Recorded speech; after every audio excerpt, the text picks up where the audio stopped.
अगर आप service deliver कर रहे हैं, चाहे वो एज एन इंडिविजुअल आप सर्विस डिलीवर कर रहे हैं या एज अ कंपनी आप सर्विस डिलीवर कर रहे हैं, सबसे इम्पॉर्टेंट चीज़ किसी भी सर्विस डिलीवरी कंपनी के लिए अगर है तो वो है क्लाइंट एक्विजिशन। उसकी वजह क्या है?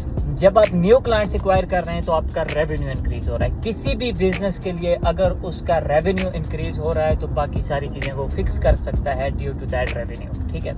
क्योंकि अगर आप एक क्लाइंट आपने एक्वायर किया और आप उसकी सर्विस डिलीवरी में आप स्टक हो गए हैं, ठीक है, तो उससे होगा क्या? आप उसको तो सर्विस बहुत अच्छी डिलीवर करेंगे, ठीक है, लेकिन आपकी ग्रोथ नहीं होगी, एज अ कंपनी आपकी ग्रोथ नहीं होगी, आपका रेवेन्यू इंक्रीज नहीं होगा, ठीक है।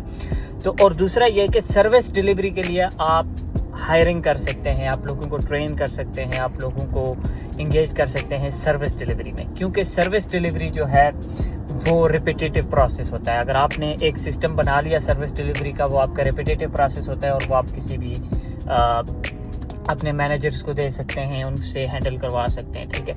लेकिन उससे सर्विस डिलीवरी से आपकी क्लाइंट सेटिस्फेक्शन और क्लाइंट रिटेंशन तो इंक्रीज होगी, लेकिन आपका रेवेन्यू इंक्रीज नहीं होगा सिर्फ सर्विस डिलीवरी पे।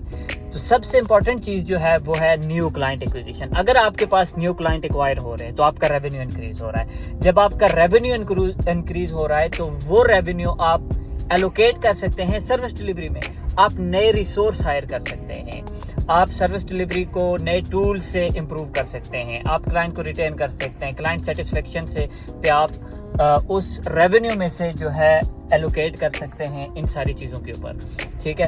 तो सबसे इंपॉर्टेंट चीज़ है वो है क्लाइंट एक्विजिशन। जब क्लाइंट एक्विजिशन हो रही है, रेवेन्यू इंक्रीज हो रहा है, तो इट मीन्स के बिजनेस ग्रो हो रहा है। उसके बाद ऑफ कोर्स मैं बिल्कुल ये नहीं कह रहा कि आपने अपने क्लाइंट रिटेंशन या क्लाइंट सेटिस्फेक्शन के ऊपर फोकस नहीं करना है। जो भी आप सर्विस दे रहे हैं, क्लाइंट रिटेंशन या क्लाइंट सेटिस्फेक्शन के अलावा उस सर्विस का वो लॉन्ग टर्म नहीं है, वो सस्टेनेबल नहीं है, ठीक है।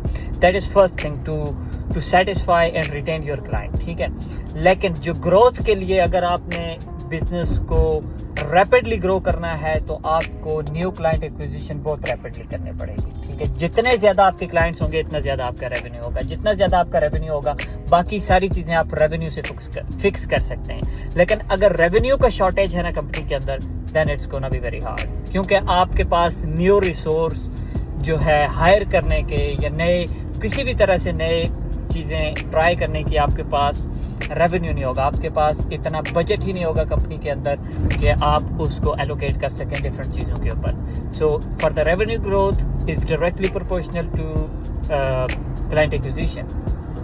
Thank you very much.